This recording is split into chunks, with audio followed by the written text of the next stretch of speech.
Hello les Vipers, comment allez-vous bien? Bien ou bien? Bah écoutez, impeccable, et puis merci d'être là d'abord. On va aller faire un petit tour chez eJoyce. On va parler matos aujourd'hui, on va parler du Tornado 150. Un petit atomiseur tank reconstructible, mais pas que, puisqu'il est livré également avec des résistances préfaites.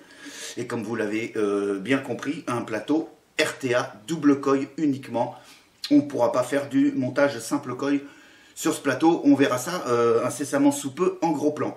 Vous allez le trouver en deux coloris, comme celui-ci là, donc en stainless steel, et également en black, en noir quoi en fait, tout simplement, pour un prix avoisinant les 25 euros, entre 24 et 25 euros, suivant les shops où vous le retrouverez et vous l'achèterez ou pas. Vous ferez bien ce que vous voudrez. En tout cas, moi je vais vous faire mon petit retour sur ce petit Ato Subhome.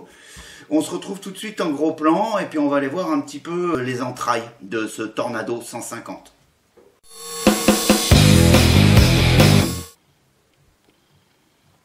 Donc on se retrouve sur la boîte du Tornado 150 de chez eJoy. Boîte plastique, hein, comme à l'habitude de chez eJoy, avec les petites inscriptions tout en anglais, ok. Avec derrière, vous verrez le descriptif en fait de la boîte, hein, ce que contient cette boîte au niveau des pièces. Le petit scratch code qui vous permet d'authentifier le produit, les petits pictos qui vont bien, pas de souci sur l'emballage. Ensuite, on arrive donc sur une boîte en plastique comme celle-ci. Ouverture toute simple, et à l'intérieur, hein, vous allez donc retrouver le Tornado 150. On va donc trouver un sachet de spare. Voilà, où on va trouver donc des joints, des coils tout faits, des petites vis, du coton et un drip tip connexion 510. On va y revenir également tout à l'heure.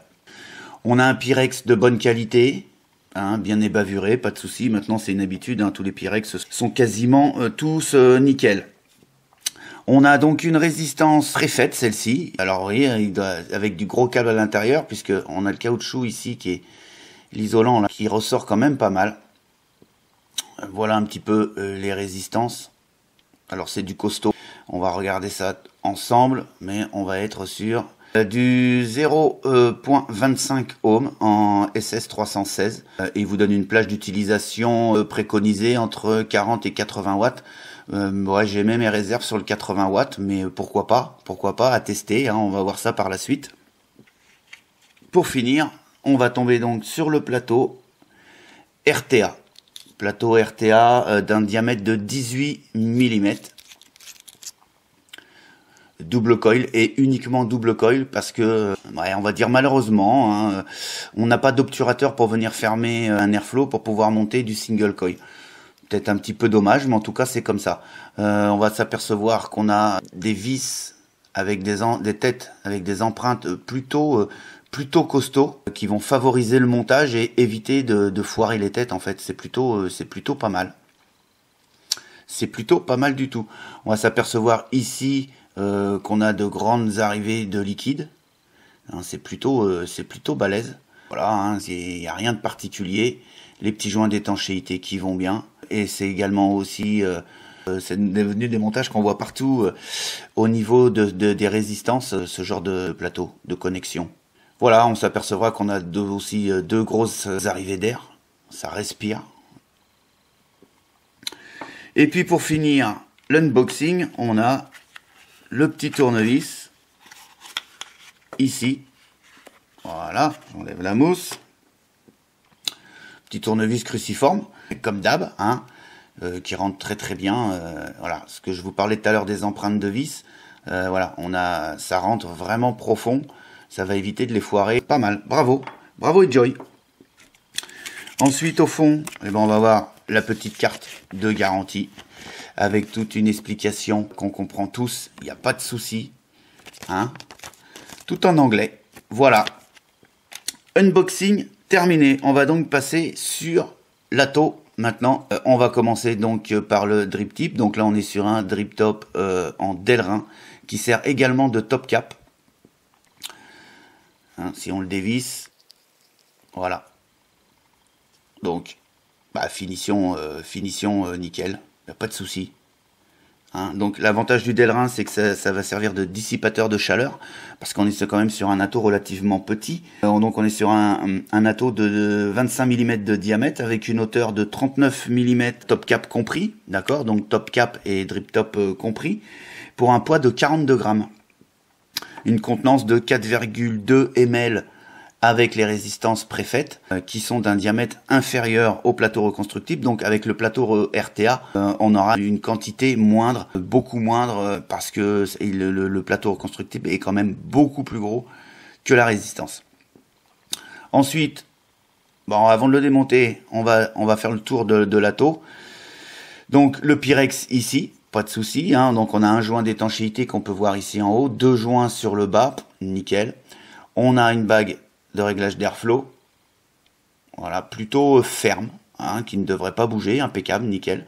On peut s'apercevoir qu'on a quand même des airflows plutôt balèzes. On est sur du 15 mm de longueur et 2 mm de large. Donc autant vous dire qu'on est vraiment sur un atteau subhome, vraiment orienté vapeur. Ensuite, on a une connexion 510 avec un pin qui dépasse pas mal, hein, y a pas de souci. On est côté sécurité, on est bien. On a les petites sérigraphies qui vont bien, designées par eJoy. Tornado 150. Rien de particulier au niveau de la connexion. Ensuite, on continue le démontage. Donc, on enlève le dessus. Voilà, hein, qualité au top. Pas de problème. On peut s'apercevoir qu'on a deux grandes ouvertures qui vont permettre d'alimenter en liquide le tank. Aucun souci, aucune restriction, on peut y aller, ça va rentrer tranquille. On a donc le tank Pyrex.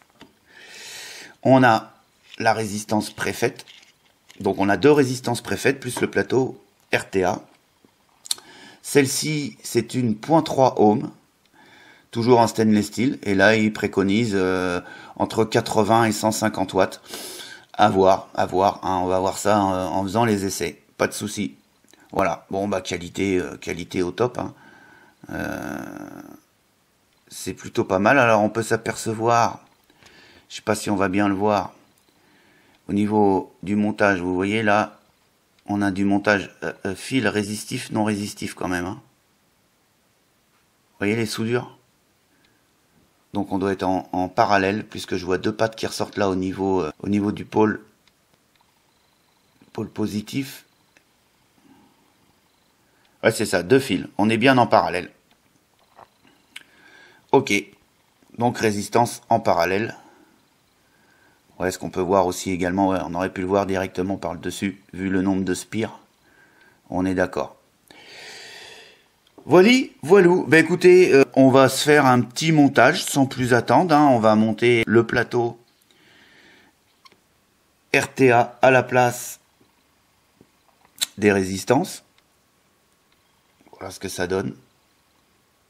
On est plutôt sur un plateau où il y a quand même la place de travailler. Il n'y a pas de souci, hein, pour venir installer nos 2 coils, ça va se faire plutôt pas mal. Et ben on va monter ça sur une table et puis on va se faire un petit coilage.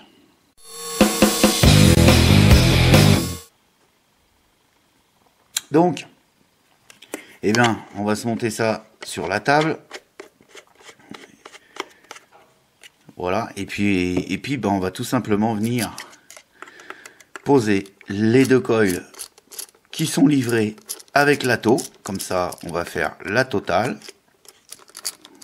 Voilà.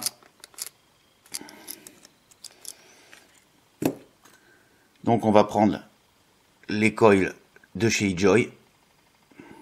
Voilà.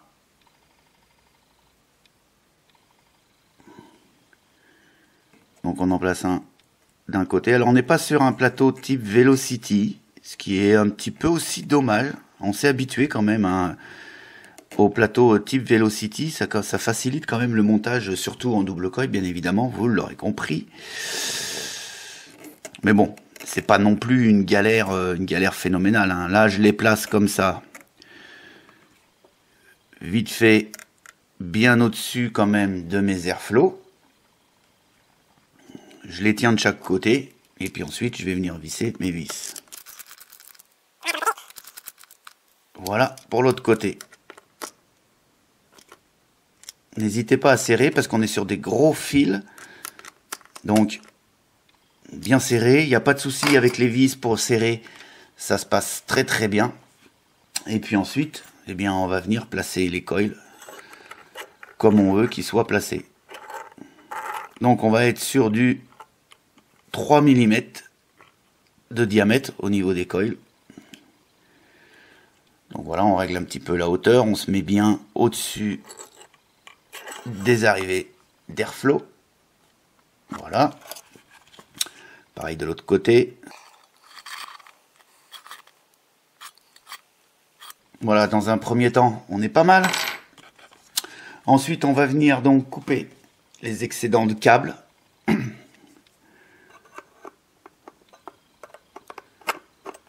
Alors, on fait bien attention de prendre qu'un seul câble. Alors, les câbles sont gros. Voilà. Là, on est bien. Il va suffire maintenant de chauffer. Je replace un petit peu mes coils là parce qu'en passant avec la pince, je les ai un petit peu bougés, je les ai un petit peu décalés. Voilà. Donc là, on est donc sur une résistance à 0,40. Hein, mais bon, une fois qu'on les aura bien placés, chauffés un peu, ça va bouger, on va stabiliser tout ça.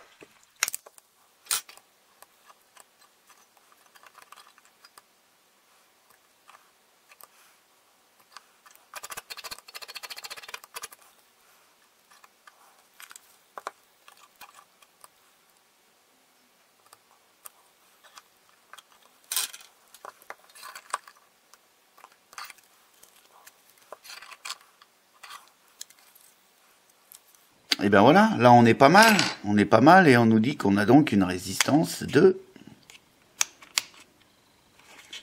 Voilà, une fois bien ajusté, bien mis en place, on est donc sur du 0,26 ohm.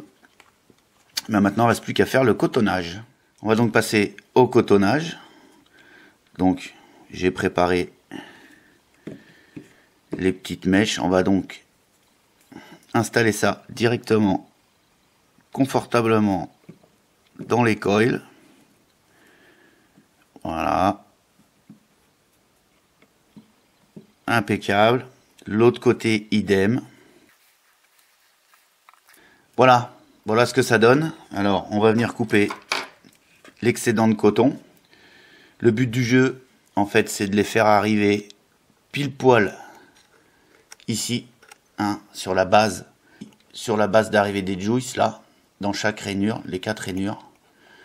Donc, vous pouvez déjà faire une première coupe. Moi, je procède comme ça. Hein. Je fais déjà un premier élagage du coton. À peu près. Tac. Alors, coupez pas trop court, sinon il faut tout refaire. Hein. Faites bien attention. Voilà. Maintenant, je viens rééquilibrer hein, par rapport aux coupes que j'ai faites. Voilà. Et en fait, maintenant, on va venir placer donc le coton directement sur les arrivées de joists. Là, je suis encore un peu long.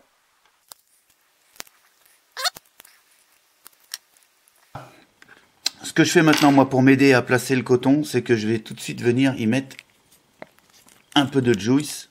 C'est beaucoup plus facile pour venir placer le coton correctement dans les gorges. Donc on imbibe le coton.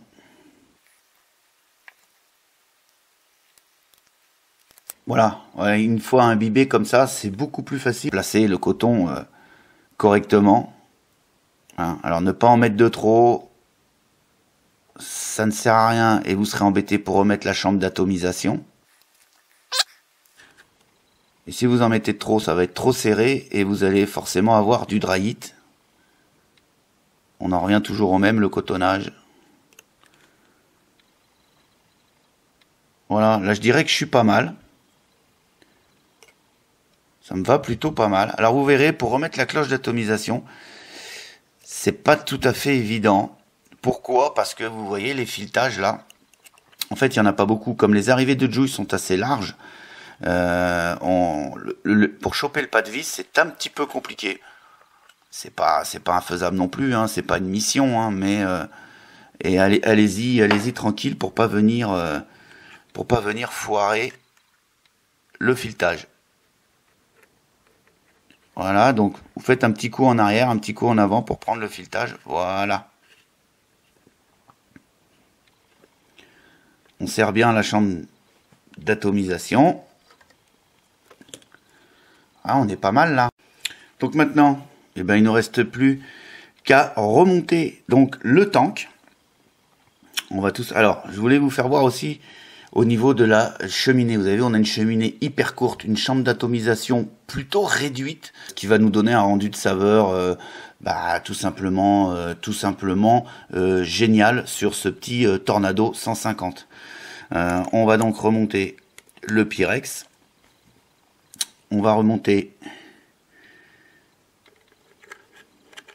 le haut de la cheminée pour venir emprisonner le Pyrex. Alors on vise bien, je vais vous expliquer tout de suite pourquoi. Vous apercevez que cette petite pièce là, elle est plutôt fine, et quand vous allez dévisser le top cap, ça va être compliqué de tenir la petite plaque là, sinon vous allez avoir tendance à dévisser la totalité de la pièce là et la désolidariser. Voilà. Du plateau. Donc vissez bien à cette étape là pour qu'ensuite il y ait moins de risque de tout dévisser quand vous dévisserez votre top cap. Donc ensuite on va remplir la bestiole. Donc il nous avait annoncé du 4,2 millilitres tout à l'heure au niveau de la contenance du réservoir, mais c'était, comme je vous l'ai dit, les résistances préfaites. Là on est avec le plateau RTA. Donc ce que je vais faire, c'est que je vais mettre le liquide dans une seringue pour mesurer la quantité qu'on va pouvoir mettre en fait avec le plateau RTA. Comme ça on aura vraiment une description totale de la contenance, aussi bien avec le plateau RTA qu'avec des résistances préfaites. Là sur la seringue, j'ai mis 2,5 ml. Et puis allons-y, hein. On va bien voir si au moins les 2,5 ml rentrent. Ils vont pas rentrer en entier. Je dirais plus qu'on est sur du 2 ml. Voilà. Donc là, vous voyez, on est plein. Et il va nous rester... Voilà. Il nous reste 5 ml. Donc 2 ml de contenance en plateau avec le plateau RTA. Voilà. Comme ça au moins, c'est fait. Bon, ensuite, on va la démonter sur la table. On va fermer les airflows et on va donc revenir mettre le top cap. Voilà, c'est remonté. Je m'essuie les mains parce que en prenant la seringue, je me suis mis du liquide de partout.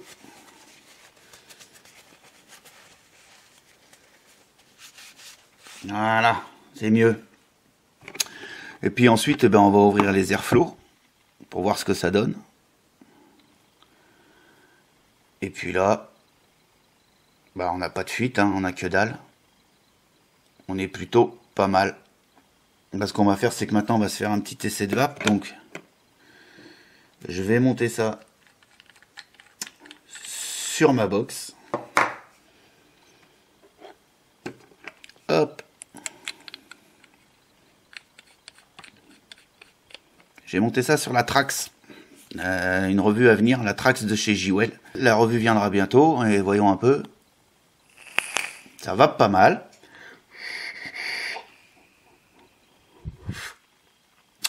On est sur quelque chose de très aérien, donc je vais fermer un petit peu les airflows de moitié pour ma vape, ça va aller très bien.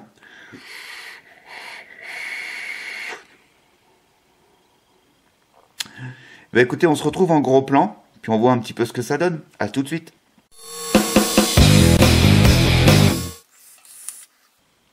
Alors, vous avez vu l'intérieur, le petit ato plutôt sympa, plutôt complet.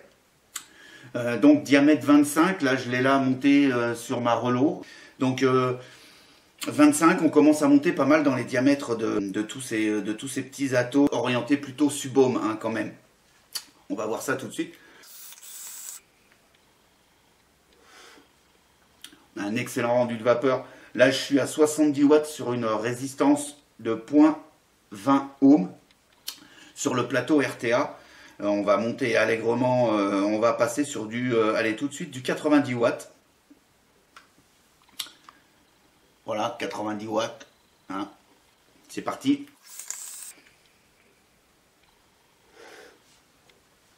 C'est plutôt pas mal, c'est plutôt pas mal. On a, même à 90 watts, on a encore les saveurs qui sont là. C'est plutôt sympa. Donc j'ai l'airflow ouvert à fond.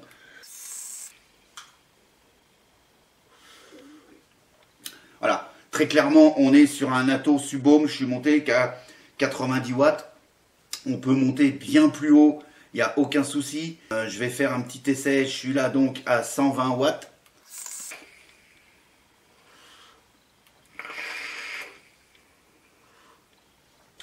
On a une vapeur beaucoup plus chaude. C'est clairement pas ma vape. Moi, je suis plutôt vape pépère. Moi, je dirais que 70 watts, ça me va très très bien. Et j'ai un excellent rendu des saveurs d'ailleurs. Moi, donc, c'est ce que je recherche en premier. Très bon petit ato, bon rendu de saveur, bon volume de vapeur, il n'y a aucun souci. On peut monter dans les watts, ça accepte les watts, aucun problème. Réglage d'airflow plutôt sympa, plutôt bien ferme, qui ne va pas se dérégler toutes les 5 minutes. Je kiffe à mort. Qu'est-ce que j'ai bien aimé aussi sur cet ato? Sur cet ato, j'ai bien aimé sa compacité. On est sur quelque chose de petit, donc alors vous avez vu avec le plateau RTA, on n'a que 2 ml de contenance. Qu'est-ce que je pourrais vous dire de plus? Facilité du montage du plateau. Vous avez vu, il y a la place qu'il faut. On peut faire du gros montage sur des axes de 3 mm. Pas de souci. Avec des fils plutôt complexes. Il n'y a pas de souci, ça va monter. Mais on va bien évidemment pouvoir faire aussi des montages beaucoup plus soft, beaucoup plus tranquille, avec du Cantal tout simple sur des axes de 2,5 sans aucun souci. Qui peut le plus, peut le moins. Le Delrin, le drip top en Delrin qui évite de se brûler les lèvres, c'est plutôt sympa. J'aime bien avec sa connexion où on peut également mettre un 510 ici qui est fourni avec également. Voilà, ces inconvénients. Alors, qu'est-ce que je pourrais vous trouver comme inconvénient? Celui qui me gêne le plus, c'est ici au niveau du top cap, d'accord. Quand vous allez démonter le top cap pour pouvoir remplir, la petite bague qui est là, qui est un peu fine, est difficilement attrapable pour en même temps dévisser le top cap. Il y a un risque de dévisser également la partie supérieure du tank et de tout désolidariser. Désolidariser, c'est mieux comme ça, hein. Voilà, je dirais que j'ai trouvé que ça comme défaut. Je n'ai pas trouvé autre chose qui soit vraiment regrettable pour cet ato. Plutôt bien foutu. Je suis surpris par son rendu de saveur. Bon, effectivement, vous avez vu une toute petite chambre d'atomisation, une cheminée ultra courte pour pas dire qu'elle n'existe pas. Voilà, la qualité des vis, vous avez vu, les empreintes des vis, c'est nickel, ça se dévisse bien, on peut serrer fort avec. C'est plutôt très bien. Rien de particulier à dire sur cet ato, à part qu'il est très bon, il fait le taf, sans aucun problème. Eh bien, merci d'avoir regardé cette revue. Moi, sur ce, je vais vous souhaiter une excellente journée, et puis je vais vous dire à très très bientôt dans des aventures de la vape. Incessamment sous peu, bien évidemment. Allez, ciao ciao.